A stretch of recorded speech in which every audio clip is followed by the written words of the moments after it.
Hello and welcome to Soundcheck Talk Radio. I'm Ken Spellman, your host.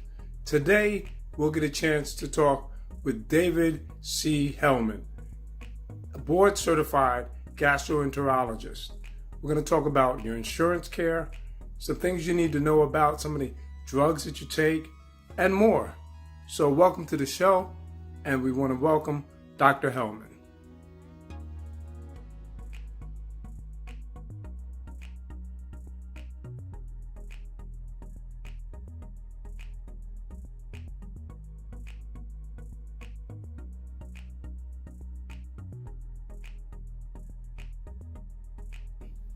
Hello, my name is Dr. David Hellman. I'm a gastroenterologist in Boynton Beach, Florida. Been practicing for 25 years and glad to be on your show today. I'm glad that you took the time to help us understand more about everything gastro. Fantastic. So tell us a little about you. Well, I'm originally from New York, came to Florida when I was a kid, grew up in Miami, went to college at Tulane University, subsequently went to medical school in Miami, done my training, GI training in Michigan, and started practicing about 25 years ago in South Florida. As a gastroenterologist, I take care of the digestive system, so all the organs of digestion, which include the esophagus, stomach, colon, small bowel, liver, gallbladder, and pancreas. And love to talk about some of what I do today on your show. Great. It's interesting that you broke it down the way you did. I'm glad you did, because even me, when you look up a gastro, and I forgive the abbreviation, but when you look up a gastro doctor, you don't realize how much of your body you guys actually take care of. Very true, very true. So basically from the time you chew your food and swallow it, going into your esophagus, until you have a bowel movement coming out, that is all the organs of digestion. What I mentioned before is what I take care of. Wow. And what do you find are some of the more common things? I get a lot of gastroesophageal reflux disease, which is GERD for short, where people get a lot of heartburn and people get a lot of abdominal discomfort. I see peptic ulcer disease, people with gastric ulcers, duodenal ulcers. See people with gallbladder problems, people with pancreas problems, liver problems, hepatitis C, hepatitis B, autoimmune problems of the liver. I deal with Crohn's disease, ulcerative colitis, which is the disease of the colon, causing diarrhea and abdominal pain, celiac disease, people that have gluten sensitivity. So it's a multitude of problems, especially dealing with hospitalized patients, people with bleeding issues, either rectal bleeding, throwing up blood, people that have ulcers or severe colitis. So it's a very diverse subspecialty dealing with a lot of different illnesses. Wow, you do cover a lot. Now, for those that are interested in going into this as a career, how many years of education did it take? So you do 4 years of college, 4 years of medical school. I did what's called a rotating internship, where I did a year of doing a little bit of everything, and then decided to do internal medicine for 3 years, and then gastroenterology for 2 years. So gastro now is a 3-year fellowship. So between college 4 years, med school 4 years, plus another 4 to 6 years on top of that. So it's a lot of training and a lot of work, but it's very fulfilling once you achieve your degree. Now, a couple of issues that most of the consumers care about are definitely pharmaceutical costs, the cost of drugs now. Yes. How do you feel about it, especially pertaining to the people that you have to take care of? What's your opinion? It's very challenging today practicing medicine. The atmosphere of medicine is very different than it was 10, even 15 years ago. Specifically medication, the drug companies are charging an astronomical amount of money for their drugs. And unfortunately, the insurance companies allow or don't allow certain drugs on their formulary. So it's very tricky to, as a physician, we want to try to use the drugs that we feel are best. But unfortunately, between the drug companies' pricing and the insurance companies' panel of medications that they allow, every panel is different because obviously they want to keep their costs down. It's very challenging to find, people and find the right medication for them, given the difficulty of having the insurance pay for some of these very expensive medications. It is challenging. And I could imagine that, for example, by the way, I've got to be transparent. He is my doctor, and he does a great job. This is how I kind of came up with the concept. Hey, he treats me. He can't be that bad. Thank you. But I'm on a drug called Prilosec, over the counter. Yes. Can you explain what it's doing for me and what it does for others? Yes. So when people have gastroesophageal reflux disease like you do, that means the acid from the stomach comes up into the esophagus. And when that acid comes up to the esophagus, it causes burning, pain, inflammation of the esophagus, to the point that some people have difficulty swallowing, painful swallowing, a disease called Barrett's esophagitis. So there's a lot of complications that occur from having chronic reflux that goes untreated. Prilosec actually increases the pH, so it's less acidic and more basic. It doesn't stop the fluid from coming up the esophagus, but it stops the damage. And the way Prilosec works is you take it 20 to 30 minutes before a meal, and it actually inhibits the release of acid from the parietal cell in the stomach itself. So it's actually it works systemically on the parietal cell in the stomach to decrease the acid or increase the pH. Oh, wow. I'm kind of stuck because now I understand why I feel the way I do after I take it. What's another over-the-counter drug that is common? Well, Prilosec used to be a prescription drug. Most drugs after 7 years come off prescription, and as long as they're very, very safe, they go over the counter. So Prilosec used to be prescription, now over the counter. There's other proton pump inhibitors, which Prilosec is, like Nexium's over the counter. Then you have the H2 blockers, which is Zantac, Tagamet, Pepcid, Axid. Those are H2 blockers that have been over the counter for many, many years. They block the acid after it's produced. So it actually receptors go onto the molecule and increase the pH that way, and not systemically through the cell like the proton pump inhibitors do. And there's something called Carafate, which is a medication that kind of coats the stomach to try to decrease the acid. So those are the medications that we use. Before we go any further, please give them the phone number so they could call you. Okay. I'm located in Boynton Beach, Florida. My phone number is 561-733-7899, and I would love to see you and take care of you as well. I have to vouch for him. I met him.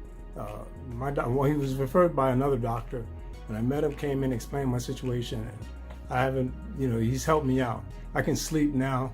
I can eat, except for acidic fruits. Right. Explain why I can no longer eat my luscious. Right. So basically what happens is when you have reflux disease, your lower esophageal sphincter, which is the muscle that separates your esophagus, your food tube, from your stomach itself, it's almost like a door that opens and closes when you eat.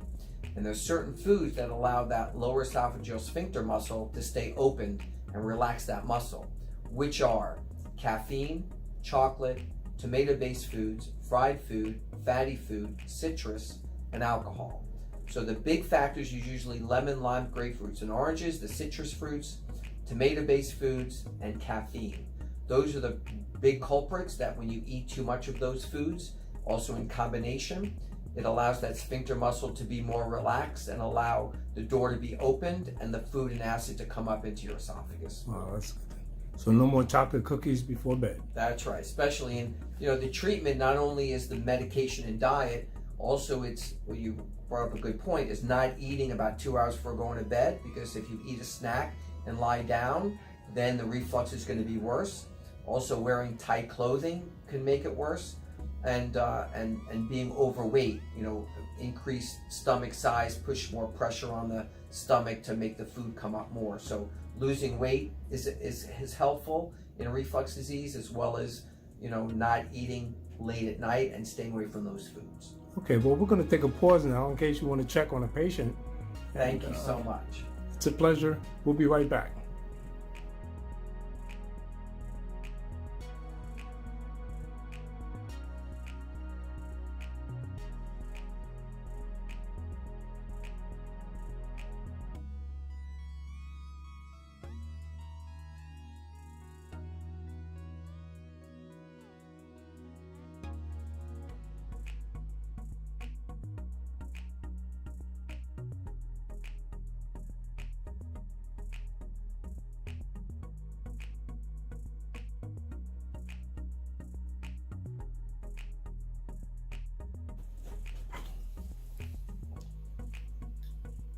And we're back. So I guess that patient really just had a quickie, huh? So you were talking about the insurance companies, and I don't want to bring politics into it, but the consumers. I'd love to know how the doctors feel about the relationship between the medical companies and the price gouging that is obvious. It's a big problem.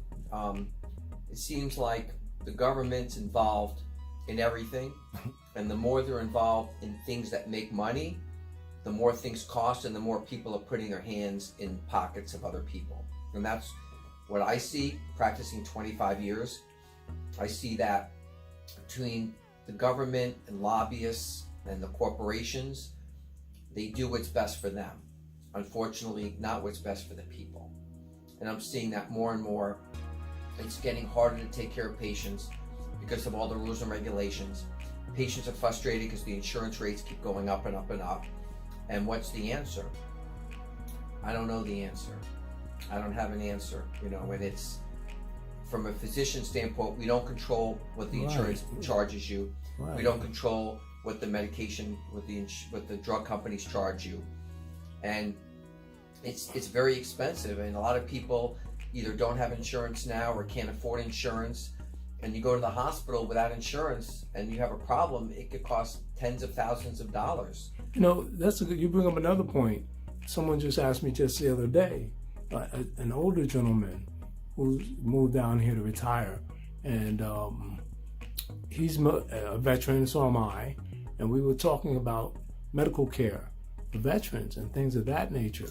And he brought up a point where I think he said they put him on Medicaid or Medicare, and he couldn't find doctors that would take it. Well, it's the Medicaid. So Okay. Medicaid is one of the worst, quote unquote, insurances to have. Because if Medicare pays $1, Medicaid may pay 5 or 10 cents on the dollar to certain specialists. So the insurance companies and Medicare and Medicaid, they pay what they want and they set up whatever they want. So obviously, if you're a doctor and you could see 25 or 30 people a day, and just like in any business, if you only have so much time in business and you can see patients and patients' insurance determines how much you get paid, why would you see a patient for 15 minutes and get paid $10 when you can see another patient and get paid $45 or $50? So it's all dollars and cents. I mean, to run a doctor's office is very expensive between our overhead, the people that work for us, try to have insurance coverage for the people that work for us, and 401ks and Just everything. HIPAA and everything else. It just, having computer systems in the office and compliance. Yes, I'm coming. So basically, thank you. So basically, from that standpoint, it's very hard and frustrating for a physician and makes it harder for us. So from that standpoint, a lot of physicians will opt out of certain insurance companies that are paying them next to nothing. So why would you spend 30% of your day getting paid hardly anything when you could open up that 30% and see better insurances that get paid better for your work? So unfortunately, that's the problem today. Doctors, they look at what they're getting paid and say, you know what, I can't do this insurance anymore because it costs me money to see the patient. And it's like the real estate business, because as a realtor, if I have a client looking for a house and one house is offering me a 2% commission and the other is offering me a 3% commission, you're more likely to show that house. Of course, To the right, because your time is money. So if why would you shortchange yourself? So physicians say, you know what, and the Medicaid patients, not only do you get reimbursed less, their formularies are the worst. So the medications you can use are the worst. The coverage is the worst, and it becomes harder to take care of those patients in many ways. Understood. So a lot of doctors say, you know what, it's not worth my while because it's costing me money. It's more work. It's more aggravation. It's harder to take care of the patient. So they just drop the insurance because they'd rather either see other patients or work less. work less and enjoy my life than that 30%. I'm working 30% and I'm not really making any money on that 30%. I'd rather not work, and I'd rather be out enjoying my life than have stress of 30% of my day and not really getting reimbursed for it. Return on income. And that's with any business. You're going to look at business that way. ROI, return on income. That's right. Well, we're going to pause right here because I think his patient's ready. All right. And then we'll come back with a final conclusion. All right. Sounds like a plan. All right.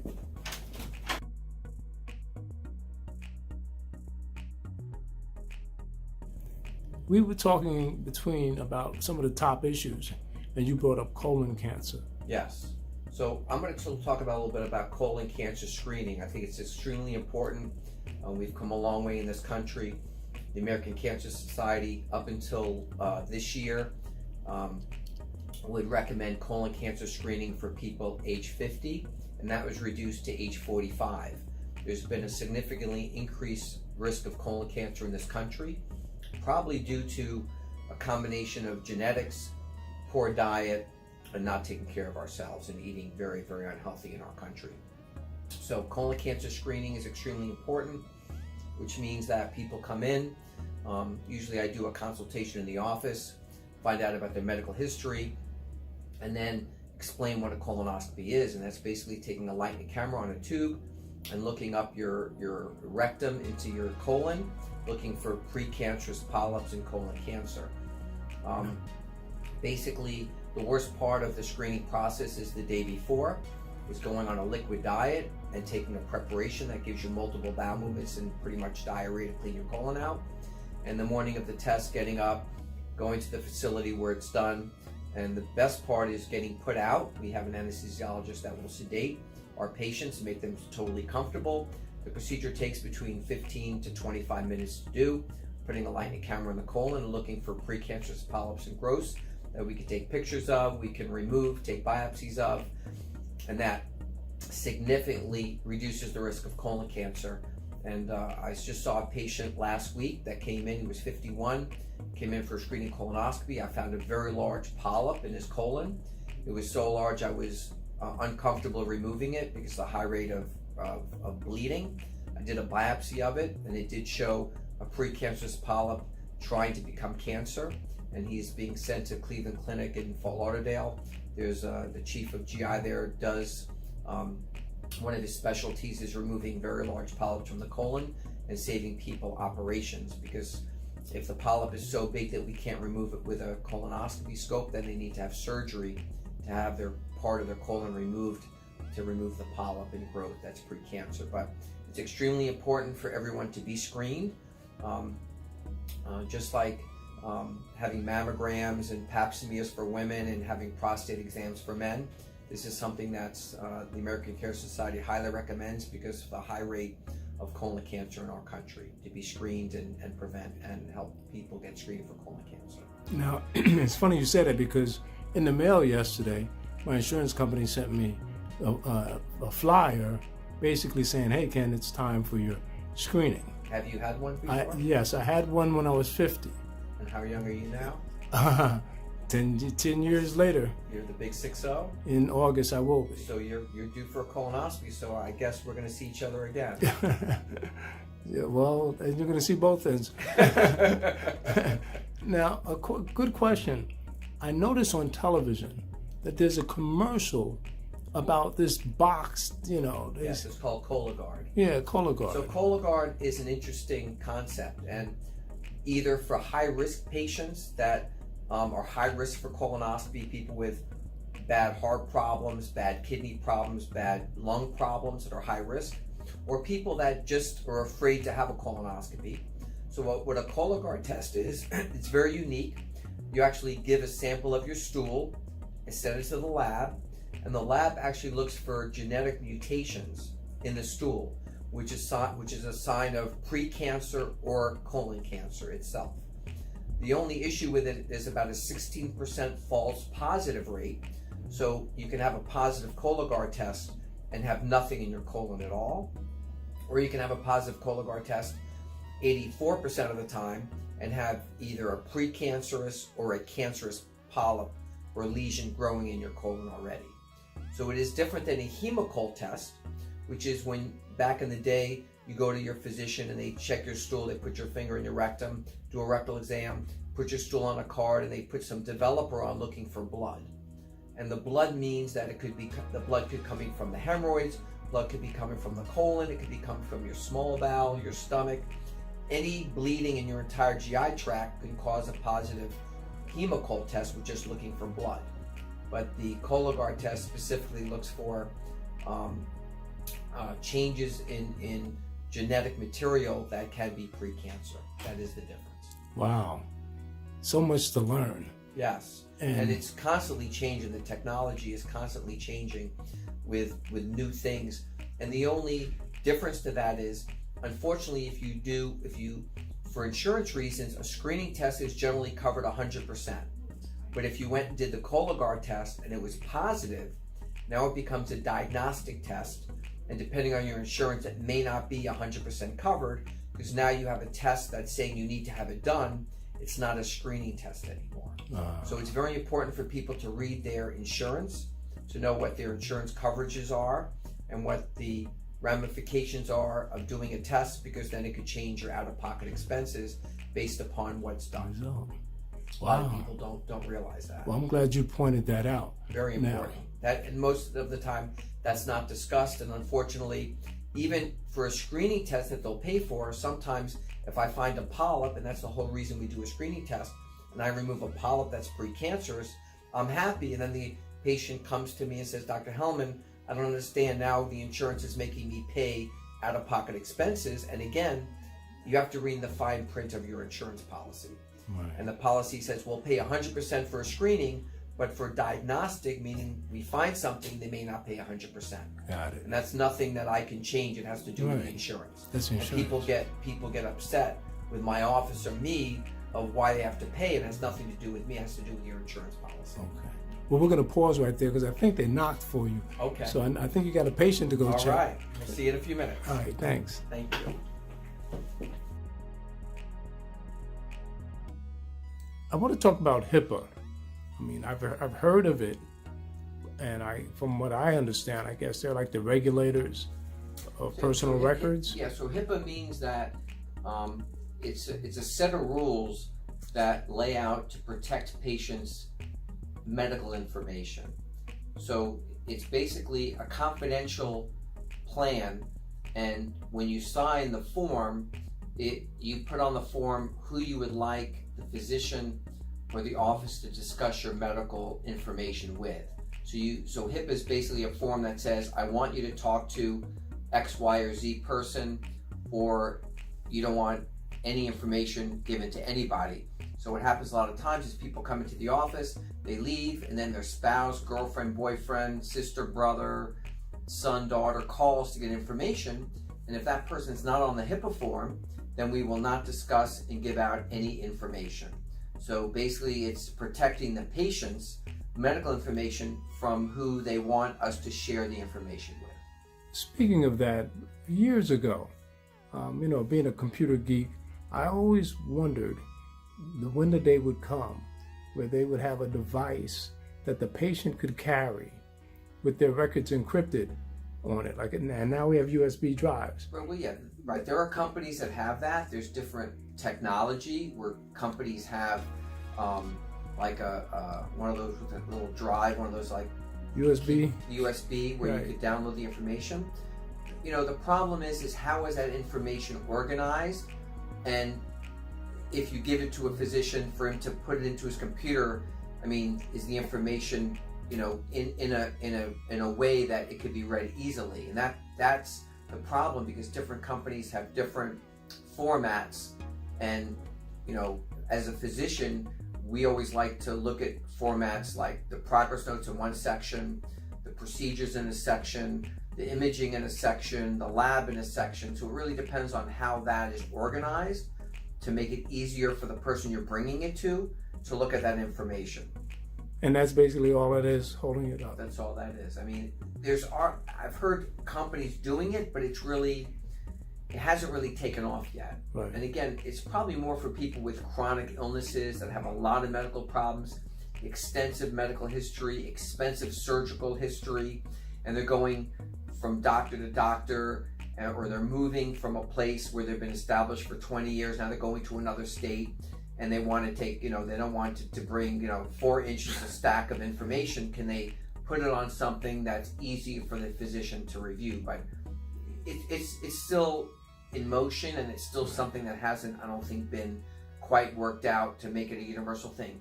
Just like we have electronic medical records, you can go to 10 different doctors in the area, and we all have different electronic medical record systems.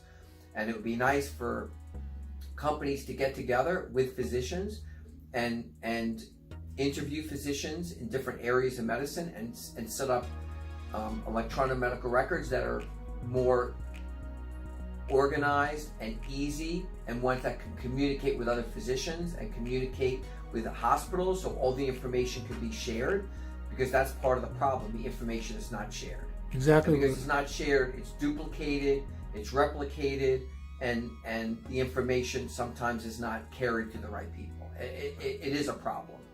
And it's funny because, like I said, years ago, my background is computer science from the Army and the Air Force. I taught computers. I taught database structure, coding and the like. It just tied into the music industry, and that's why I'm kind of doing this, because you can see the different educational components that are involved in your office. Yes. And things. I mean, right now I could go back now, find a few coding friends of mine, and we would actually sit down, because this is an idea that like I said, I thought about years ago. It would be great if the medical system, was able to encode their records in a format that's common to everybody. Well, and the format's the key, and putting the information in a way that we can download it and look at it and see it easily, which it's a difficult thing. And secure it. Right, and secure it, because most of us are trained a certain way, but obviously with new doctors coming out, things have changed, formats have changed, and it becomes more difficult to fit in a round peg into a square hole. Let me ask you, that's a good point. The different software apps that are out there, the vendors, they charge a different rate for their software. That's true. And you have to pay a monthly fee to keep the software going. At least. And the most frustrating thing for me with my system, every time they upgrade it, it seems like there's more problems, it's more complicated, more clicks. And I'm a simple guy, and I'm not a computer guy. So I would expect, if you're going to upgrade the system, make it easier for me. Right. Make it more user friendly. But every time it's updated, it's more clicks, more buttons, more things, and I just get more frustrated. I call it job security for the computer people. It's fun. Let me get the computer in there. It's funny you say that, because I spent years in tech support for radio from 96 to 99. I left and went to Sirius to launch Sirius. And of course, this was another entire network that we were building, and data management, structure, and music royalties, all these new areas we were buying into. And I see the same thing here. It could be simplified, but because of the competing software companies, it would have to be a central software company that would accept their data and convert it into something standard. And even when you go from one software company to another, I've had other physicians, they decide they want to go to a new software company. Just trying to get the data from one system to another system is another nightmare, because it's not organized properly. So I know doctors that started a new system, they have 2 computers on their desk. They have their old system and their new system, because they don't talk. They don't talk. And the old people just dump the information in the computer, and it's just dumped in. So there's no organization. You can't go into your lab section, or go into your procedure section, or go into your imaging section. That's what you want. I mean, that's the way my system's made up. When I go in, I can look at my last office note, I can look at the procedures, I just click and open up things so I can find what I want more easily. Right. But when it's not filed correctly, you just dump 5 years or 10 years of information. You're dumping it. It's like me dumping 2 feet of papers on your desk, and I want you to find one thing on it. You're not. It's not going to happen. You're absolutely right. And And for you, those in the medical field, time is essence. Yes, especially when the patient's in the room and they come in, and the first thing I want to do is I look to see their last visit. So I open up the chart in the computer. I see, okay, when I saw them last, what they complained of, and what I ordered. So once I see I ordered some blood tests, I ordered some ultrasound. So now I go to the ultrasound section, I go to the blood test. So I can go right to where I need to go and know exactly the results. Someone comes in after a colonoscopy, I go right to the pathology report. I see the biopsies I took, boom, I have my answers. So the system is set up so I can get to where I want to go because it's organized in a way that I know where to look quickly. Now, do they have these in the cloud, for example, so you can do it on your phone? Yes. Great. Yes. I'm not into that. Again, I'm not a computer guy, and when I'm not in the office, I'm not in the office. I agree with you. Well, and I'm old school. I've been doing this for 25 years before we had computers. So I have a very good memory. So when I'm home and I get a call from a patient, if I can't remember the patient's name, I ask them a couple of questions about their disease, and that will trigger my mind and say, oh, you have ulcerative colitis, right? And I have you on Lialda, right? And you're taking 2 tablets once or twice a day. So I know what questions to ask to get the information I need without necessarily looking at the chart. Sometimes it's more difficult because the patient does not have a good memory. So sometimes they can't help me, and that becomes more difficult. But again, I've trained and I've done it so long without the system that I'm used to doing it without the system, where newer doctors that only have the system would probably, if they don't have their phone with them, probably would have a problem. That's the beauty of technology. It's helpful, but it can hurt you too. It would be great if we could, because not only seniors, but it's really bad now. We're seeing kids being abducted in front of the house, seniors that have issues. It would be great if we could, I used to laugh at Sirius and say the next phase, because we were trying to figure out where the antenna was going to go on a vehicle so the signal could hit it. And I said the next place, I had a picture on my wall of an antenna behind your ear. I said they're going to embed an antenna in your ear so you can take Sirius wherever you go. That's right. It's crazy where the technology is going. Very true. But it's also helpful, I would imagine, especially when you have to do surgeries or things of that nature.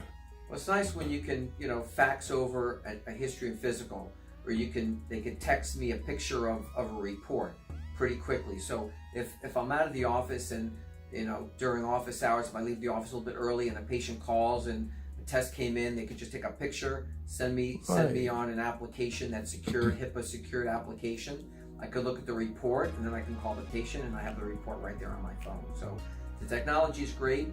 There is an application for the Bethesda Hospital where I'm on staff, so I can go on the computer system. I can look up the patient's chart, look up all the blood tests, look up everything on my phone when a patient gets admitted or one of my patients, and look up past procedures, past tests, past CAT scans. So it's really a phenomenal thing to have, the technology to go online without physically being in the place that you need to be. Especially when life is precious. Yes, life is precious and time is precious. Exactly. Yes. So I'm not going to take up much more of your time, but I look forward to doing this again and talking about some more topics, or having you come down to one of our lectures we put together downtown. I would love to. I enjoyed it very much speaking with you, and hopefully people that listen to this will enjoy it. And if anybody wants to come see me, I'm located in Boynton Beach.